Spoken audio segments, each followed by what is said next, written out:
Assalamualaikum warahmatullahi wabarakatuh. Assalamualaikum warahmatullahi wabarakatuh. Tuan-tuan, saudara-saudara, ibu-ibu dan bapak-bapak yang sudi mendengarkan keterangan agama yang saya berikan di dalam kaset ini. Moga-moga Tuhan melimpahkan, mengurniakan rahmat dan nikmat-Nya kepada kita semuanya. Saya akan membicarakan suatu ayat yang bertemu di dalam surat Al-Baqarah. Bunyinya, Allahu waliyul ladzina amanu yukhrijuhum minadh dhulumati ilan nur. Walladzina kafaru awliya'uhumut taghut yukhrijunahum minan nuri ila dhulumat. Artinya, Allah adalah menjadi pemimpin bagi orang-orang yang beriman, orang yang mempunyai kepercayaan yang teguh.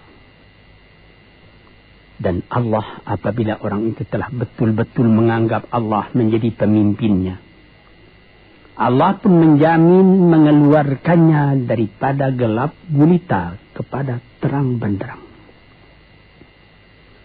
Gelap gulita kebodohan kepada kecerdasan. Gelap gulita kehidupan tak tentu arah kepada tujuan yang sejati. Sebaliknya, orang yang kafir yang tidak percaya kepada Allah, maka sebaliknya yang terjadi, daripada terang benderang, dia akan dipimpin oleh taghut, oleh kekuasaan yang bukan bersandar kepada Allah. Kekuasaan hanya dikendalikan oleh setan. Kekuasaan yang demikianlah yang akan mengeluarkannya daripada terang benderang kembali ke dalam gelap gulita. Oleh sebab itu, rohani manusia itu adalah melalui di antara gelap dan terang kehidupan itu. Di antara terang dan gelap kehidupan. Kalau sekiranya jasmani kita, kalau sekiranya badan kita yang lahir ini diberi cahaya oleh matahari yang terbit di waktu pagi, yang terbenam di waktu sore, rohani kita pun diberi juga terang oleh suatu yang lebih terang dari matahari, yaitu petunjuk dan hidayat Tuhan. Di dalam Al-Quran, Tuhan memberikan bujukan, memberikan jiwa besar kepada orang-orang yang beriman itu. Tuhan bersabda, La tahinu wa la tahzanu wa antumul a'launa in kuntum mu'minin. Engkau ini adalah orang yang tinggi kalau engkau tetap memegang kepercayaan kepada Allah Subhanahu wa ta'ala. Di dalam perjuangan hidup di dunia ini, perjuangan antara yang hak dengan yang batil, antara gelap dengan terang, antara keyakinan dan keraguan, manusia berjalan di sekitar itu. Di kiri dan di kanan kita berjumpalah gelap dan terang itu. Maka diberilah pedoman manusia tadi. Apa pedoman? Walaupun bagaimana hebatnya, geloranya, tofannya, halim bubunya, ombaknya dan gelombangnya kehidupan itu, manusia mesti teguh berpegang kepada iman. Sebab kehidupan di dunia itu menurut peraturannya ialah tidak ada yang tetap. Yang tetap itu ialah berubah. Berubah itulah ketetapan yang ada dalam dunia. Panas sangat terik, benar, nanti akan hujan. Hujan sangat lebat, benar, nanti akan panas. Di suatu tempat terjadi hujan yang lebat, berhari-hari timbul banjir. Iya, banjir itu tidak tiap hari, nanti dia kering lagi. Di laut pun demikian pula. Ada pasang naik, tergenang ke atas. Besok pagi air itu sudah kering lagi, surut pasang. Begitulah kehidupan di dunia itu. Itu harus kita yakini supaya kita jangan terombang-ambing dalam kehidupan itu. Kalau kita sudah mulai terombang-ambing, tahu-tahu walaupun bagaimana terangnya hari, gelap timbul dalam jiwa kita sendiri. Walaupun panas terik, kita berhujan. Hujan oleh keringat kita sendiri. Jadi yang penting di sini menjaga hati. Sampai Rasulullah Nabi kita Muhammad sallallahu alaihi wasallam, inna fil jasadi mudghatan. Di dalam tubuh manusia itu ada suatu bekuan darah. Idza salahat salahal jasadu kulluhu wa idza fasadat fasadal jasadu kulluhu. Kalau ini segumpal daging baik, seluruh badan jadi baik. Kalau dia rusak, seluruh badan jadi rusak. Apakah itu? Hati. Hati. Kendali terletak dalam hati kita. Hati artinya penuh. Bukan saya berarti pada daging, tapi pada hati dari hati, isi dari hati, atau juga akal kita. Sebab itu, maka kalau satu waktu saya pernah mengajarkan doa yang mengandung 8 sifat-sifat lemah menghilangkan kemerdekaan manusia. Hari ini saya pun akan mengajarkan doa yang diajarkan juga oleh Nabi, bagaimana menjaga hati tadi. Di situ dalam doa itu ada tersebut 4 perkara. Apa disebut? Allahumma inni a'udzubika min qalbin la yakhsha'u wa min ilmin la yanfa'u wa min nafsin la tashba'u wa min du'a'in la yusma'u. Jadi 4 perkara. Yang pertama, Allahumma inni a'udzubika min qalbin la yakhsha. Aku sangat berlindung kepada Engkau ya Allah, janganlah sampai terjadi hati saya itu tidak khusyuk lagi. Ini bahaya ini. Mulai bahaya, mengancam kepada manusia kalau hatinya tidak khusyuk lagi. Hati khusyuk yaitu hati itu tentu jelas tujuannya kepada Allah. Allah menjadi pegangannya. Allah menjadi bentengnya. Allah menjadi ingatannya. Allah menjadi tujuannya. Dan kepada Allah dia kalau sembahyang menghadapkan diri, menghadapkan hati, maka permohonan kita yang pertama kepada Tuhan, ya Tuhanku, janganlah sampai hati saya ini tidak khusyuk lagi. Sebagai orang Islam, kita sembahyang 5 waktu. Di dalam Al-Quran dikatakan sembahyang itu ialah khusyuk, terpadu ingatan kepada Tuhan. Tapi kalau kita sudah, hati itu sudah mulai ditumbuhi penyakit, walaupun sembahyang, mulai sejak Allahu Akbar, pikiran sudah menjalar kepada yang lain. Piutang belum menerima, utang belum terbayar,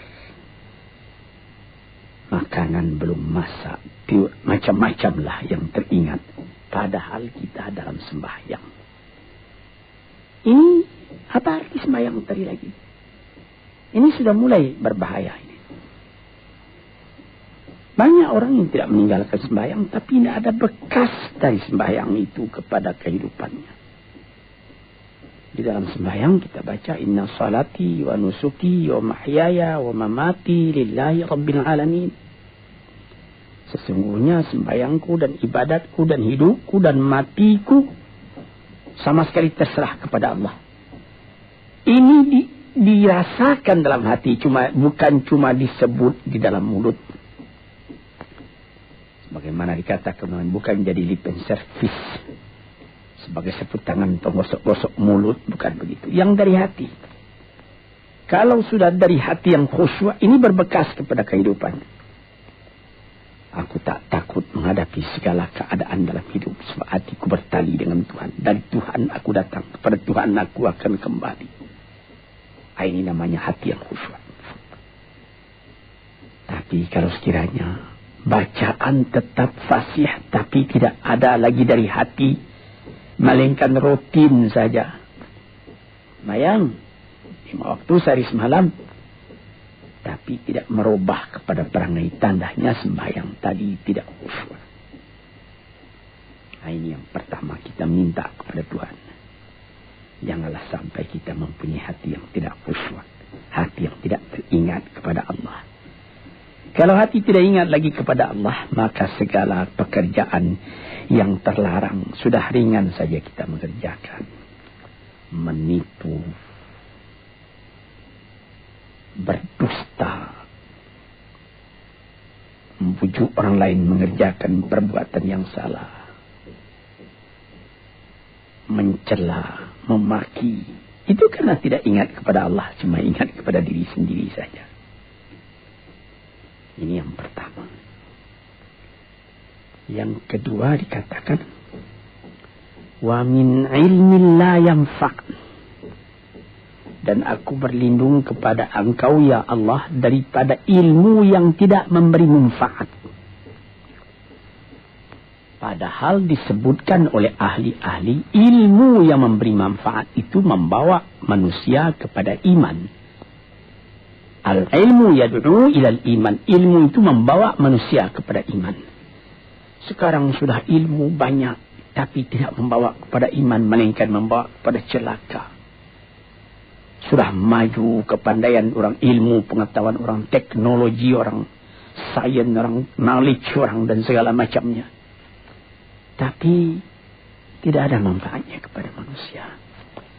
Cuma bahaya karena ilmu tadi yang datang kepada manusia. Sebagaimana ilmu manusia di abad ke-20 yang sangat penting, yaitu tentang tenaga atom. Maka timbullah bom atom, bom hidrogen, nuklir. Sehingga manusia diancam sekarang ini oleh bahaya atom itu di mana-mana. Apabila kita lihat di televisi, bagaimana mengadakan demonstrasi di Australia, di Jerman Barat, di tempat-tempat yang lain, melihat bagaimana bahaya atom itu kalau terjadi perang dunia yang ketiga. Ya Rabbi ya Karim, bom atom yang jatuh di Hiroshima itu belum ada artinya dibandingkan dengan bom yang sekarang, yang sedang disimpan oleh kerajaan-kerajaan, oleh negara-negara besar untuk menghancurkan. Nah, ini ilmu ini. Tetapi ilmu yang membawa bahaya, bukan saja tidak memberi manfaat, bahkan memberi bahaya. Di sini terasa oleh kita bahwa ilmu yang ada itu pun mesti dikembalikan atau dikendalikan oleh iman. Kalau tidak, maka nyawa manusia ini akan dipandang sebagai sampah saja. Dijatuhkan satu bom hidrogen ke dalam kota Jakarta ini, na'udzubillahi min dzalik. Umpamanya dimasukkan ke kota Jakarta ini satu bom hidrogen saja, itu sudah habis penduduk Jakarta yang lebih dari 5 juta ini. La haula wala quwata illa billah. Ini diminta kepada Tuhan, ya Allah, majulah ilmu manusia, majulah teknologi manusia, tetapi jangan hendaknya kemajuan itu membawa kepada bahaya. Jangan ilmu pengetahuan itu membawa kepada yang tidak memberi manfaat. Nah, ini Ini doa yang kedua kepada Allah Tuhan sarwa sekalian alam. Yang ketiga disebut lagi, wa min nafsin la tashba'u, dan aku berlindung kepada Allah daripada nafsu, daripada diri, daripada ego, daripada tiap-tiap masing-masing diri ini yang tidak merasa kenyang. Ini juga bahaya besar. Inilah yang menimbulkan penjajahan di dunia. Inilah yang menimbulkan, disebut dalam bahasa Arab, al-ghazwul fikri, penjajahan. Sesudah Perang Dunia Kedua sudah banyak negeri-negeri yang merdeka, tetapi sekarang timbul lagi penjajahan baru. Apa? Penjajahan fikiran.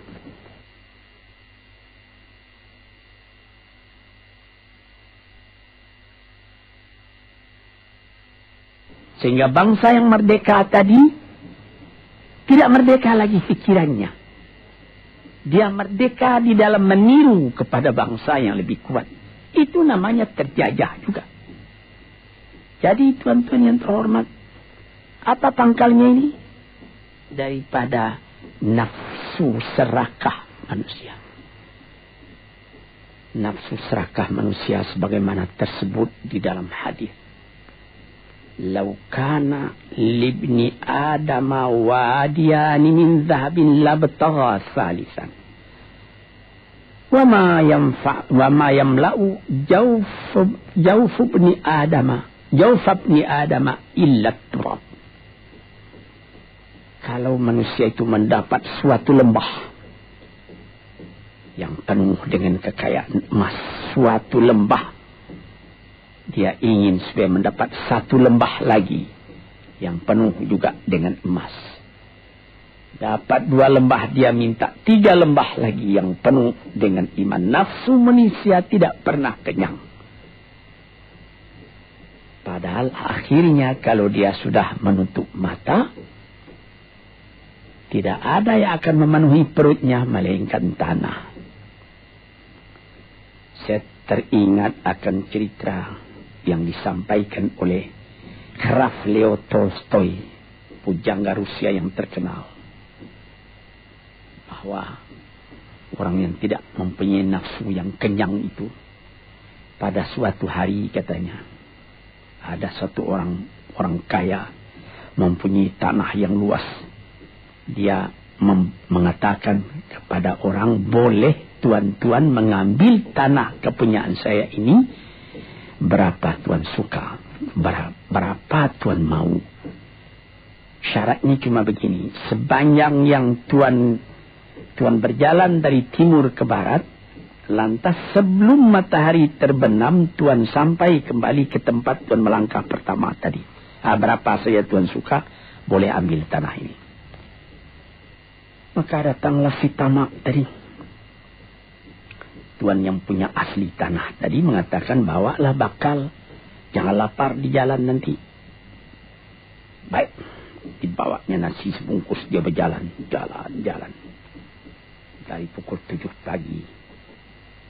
Kalau diambil kekuatan, hendaknya pukul 10 dia sudah makan. Melangkah lagi beberapa ratus meter atau sekian, nanti boleh kekuatan buat kembali. Sehingga sebelum matahari terbenam, dia sudah sampai ke tempat dia menuju bermula. Tetapi ini orang bernafsu betul, dia minta supaya banyak tanah yang didapatnya. Dibawanya nasi sebungkus, tapi dia tidak jalan di tengah jalan, tidak berhenti, kan nanti berapa meter itu nanti kalau saya berhenti, tanah yang kurang buat saya. Dia terus berjalan. Dia tidak ingat bahwa kekuatan masa pergi yang lebih cepat dengan kekuatan masa pulang yang lambat itu dia tidak taksir. Dia berjalan saja cepat-cepat. Sudah pukul 1 hari, sudah jauh perjalanan. Lantas nanti kembali. Kelemahan badan, kondisi dan suatu situasi tidak sama lagi. tidak secepat dia pergi dahulu lagi dia pulang kembali. Maka bukan pukul 7 dia sampai, atau pukul 5 sore tadi dia sampai ke tempat dia berjalan bermula, karena dia jalannya sudah lunglai, kaki sudah penat, badan sudah letih. Kira-kira baru pukul 2 dia tidak dapat berjalan lagi karena sudah lapar. Dia coba makan sedikit pun tidak bisa lagi seenak makan yang tadi. Habis makan pun dia berjalan lagi. Pukul 3 dia terhenti. Jauh lagi baru sampai tempat yang pertama. Menurut syarat yang diberikan oleh mempunyai tanah yang pertama, kalau engkau tidak sampai ke tempatmu yang pertama tadi sorenya, tanah ini tidak engkau dapat lagi semua.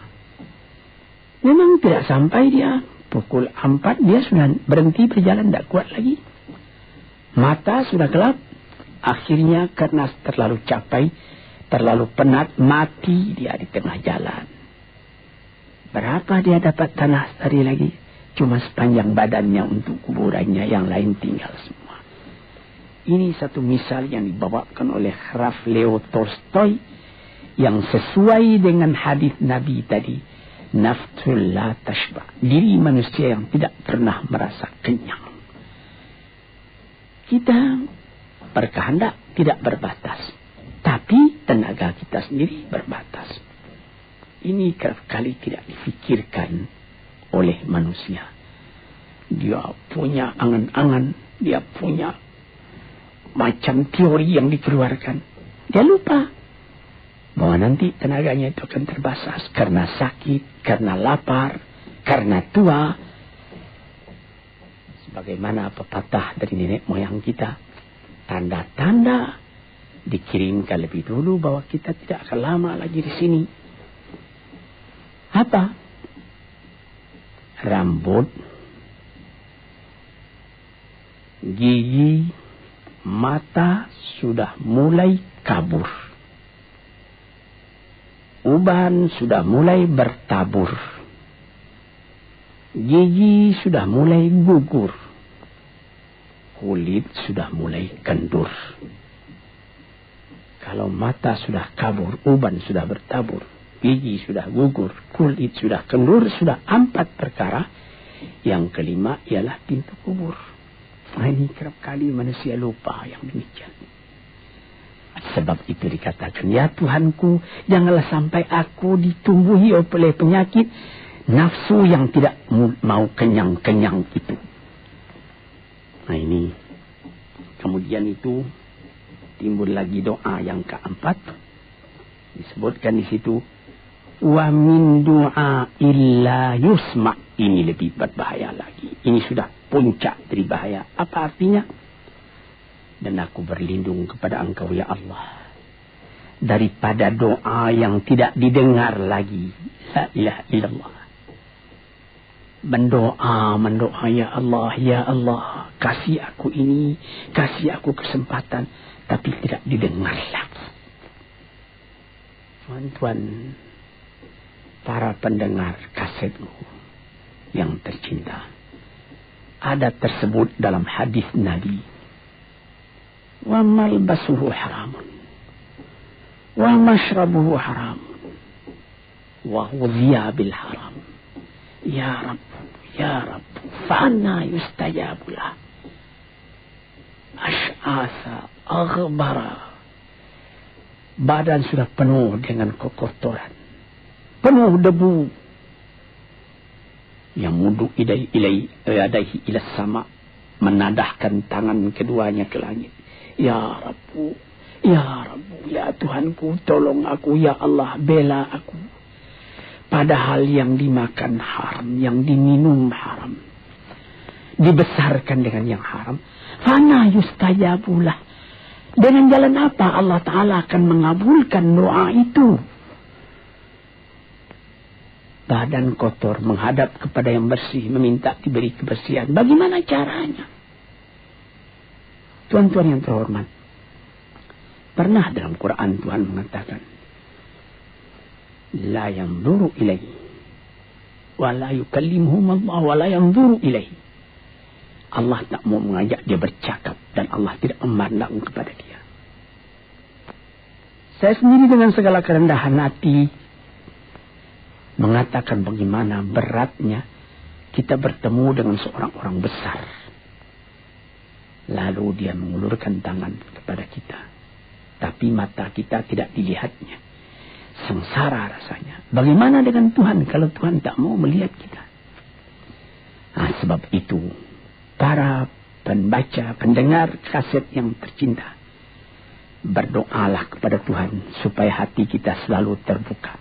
Jangan sampai kita mempunyai hati yang tidak khusyuk, ilmu yang tidak memberi manfaat, jiwa yang tidak pernah kenyang, dan doa yang tidak didengar. Ya Allah, dengarkan doa kami dan tunjukkan kepada kami jalan yang benar dan beri kami terang dalam kehidupan ini. Yang keempat ialah wa min du'a illa yusma. Dan aku berlindung kepada Engkau ya Allah, jangan sampai doaku tidak terdengar, tidak didengar oleh Tuhan. Sebagaimana kita tahu, doa itu adalah mukhul ibadah, tulang sumsum daripada ibadat kita sendiri kepada Tuhan. Segala perbuatan kita patrikan dengan doa, dengan harapan mudah-mudahan diizinkan oleh Allah. Disampaikan maksud kita, macam-macam yang kita minta kepada Tuhan. Tapi kalau doa itu sudah tak diperdulikan lagi oleh Tuhan, apa celaka kita, apa daya kita, apa upaya kita? Di sini kita melihat apa sebab maka doa tidak didengar oleh Tuhan, tidak diperkenankan oleh Tuhan. Tentu saja bukan dari salah Tuhan, melainkan dari salah kita sendiri. Di dalam Al-Quran dikatakan, Iyyaka na'budu wa iyyaka nasta'in. Al-Fatihah tersebut, kepada Engkaulah kami menyembah, ya Allah, dan kepada Engkau kami minta tolong. Tapi dengan tidak sadar, kerap kali kita berbuat terbalik. Iyyaka nasta'in wa iyyaka na'budu, kepada Engkau kami minta tolong, lalu kepada Engkau kami menyembah. Minta tolong dulu baru menyembah. Minta tolong banyak-banyak tapi terima kasih tidak ada. Tentu saja tidak didengar oleh Tuhan. Di dalam satu hadis tersebut, Asy'asa al-ghabbara yamuddu yadayhi ila as-sama'i ya rabbu ya rabbu wa mat'amuhu haramun wa mashrabuhu haramun wa malbasuhu haramun wa ghudhiya bil haram fa anna yustajabulah. Badan sudah kotor, sudah berkerunyut, kesusahan, kegelisahan kehidupan terbayang kepada tubuh sendiri. Lalu menadahkan tangan ke langit meminta kepada Allah, ya Tuhanku, ya Tuhanku. Bagaimana Tuhan bisa mengabulkan? Dengan pikiran yang kotor engkau menghadap kepada Tuhan. Kalau tidak terkabul, jangan Tuhan yang disalahi. Hatimu sendirilah salahi. Apa yang engkau perbuat dalam kehidupan ini? Di mana terdesak engkau ingat kepada Tuhan. Di zaman kesenangan engkau lupakan Tuhan. Di dalam mendapat percobaan engkau merengek mengadu kepada Tuhan. Jiwa yang seperti ini janganlah sampai timbul pada diri kita sendiri. Saya sudah mengalami apabila saya berhadapan-hadapan dengan orang besar. Saya ingin dia menghadapkan matanya kepada saya. Apa kabar saudara? Kabar baik. Dia lihat mata saya lihat mata dia. Tapi kalau ketika dia bersalam dengan saya, dia melihat kepada orang lain, bukan main sakit hati saya. Apa salah saya maka dia begitu? Mengapa tidak saya yang dipandang? Sedangkan dengan sesama manusia lagi begitu perasaan kita. Bagaimana dengan Tuhan? La yanzuru ilaihim wa la yukallimuhum Allah tidak memandang sebelah mata kepada Allah, kepada kita. Allah tak mau bercakap dengan kita sepatah pun. Langit mana tempat kita bernaung, bumi mana tempat kita berpijak, kalau sudah demikian keadaannya. Nah, ini yang dijaga tuan-tuan yang terhormat dalam doa keempatnya itu. Hati janganlah sampai tidak khusyuk. Ilmu janganlah sampai tidak memberi manfaat. Nafsu janganlah sampai tidak kenyang. Dan doa janganlah sampai tidak didengar. Saudara-saudara, moga-moga Allah memberikan kepada kita hati yang terang. Sebagaimana ayat yang mula-mula saya sebut tadi, Allahu waliyul ladzina amanu yukhrijuhum minadh dhulumati ilan nur. Allah lah jadi pemimpin bagi orang yang beriman, sehingga dari gelap gulita dibawa dia oleh Tuhan kepada terang benderang. Walladzina kafaru, tetapi orang-orang yang sudah tidak ada kepercayaannya kepada Tuhan, awliya'uhumut taghut, yang menjadi pemimpinnya bukan Tuhan tapi setan. Dia akan membawa orang itu daripada terang benderang ke dalam gelap gulita. Kita jadi meraba-raba dalam gelap kehidupan. Dalam meraba-raba itu masih ragu entah kemana akan pergi. Maut pun datang. Gelap selalu. Di dunia gelap, di akhirat pun gelap. Na'udzubillahi min dzalik. Hadirin yang terhormat, para peminat kaset ini, moga-moga semuanya ini menjadi kenang-kenangan kepada Tuhan di dalam perjalanan yang jauh, di dalam keistirahatan hidup, sehingga mendapat ketetapan hati dan tumakninah. Assalamualaikum warahmatullahi wabarakatuh.